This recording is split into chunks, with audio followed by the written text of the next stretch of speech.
Hello and welcome to another video in my series on conflict management. My name is Ania Kolbuszewska. If you are in a new relationship, would you like to know what the future of that relationship is? What if I told you that it's possible to predict the future of any relationship within the first minutes of the first serious conflict in that relationship? Sounds almost impossible, and yet it's true. John Gottman, who we already met in my previous video, says that such a prediction is possible and it's based on the presence or absence of destructive communication styles, for which he uses the metaphor of the four horsemen of the apocalypse. The four horsemen of the apocalypse is a metaphor which depicts the end of times in the New Testament. And these four horsemen are conquest, war, hunger, and death. When we are talking about communication styles in conflict, the four horsemen are criticism, defensiveness, closing up, which is also referred to as stonewalling, and finally contempt. So let's have a look at each of the four horsemen. Criticism is an attack on a person and this person's character. So when, for example, you don't like how your ex-husband works a lot and, in your opinion, doesn't spend enough time with your kids, and you say, "You're not a good father," this is an example of criticism. A very natural reaction to criticism is defensiveness.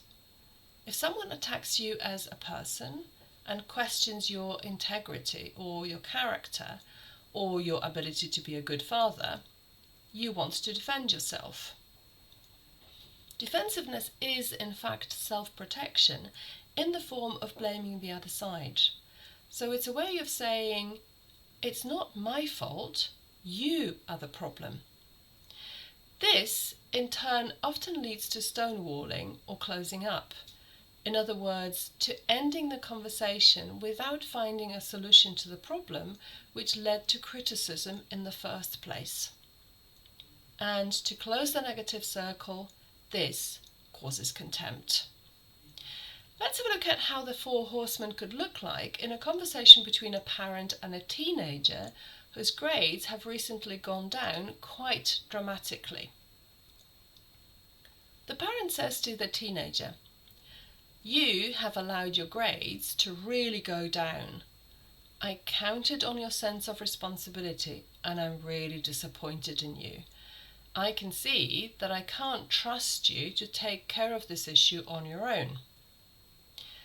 You can see how the parent attacks the character of the teenager, so this is criticism.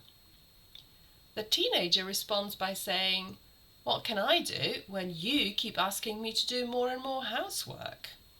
And this is, of course, defensiveness.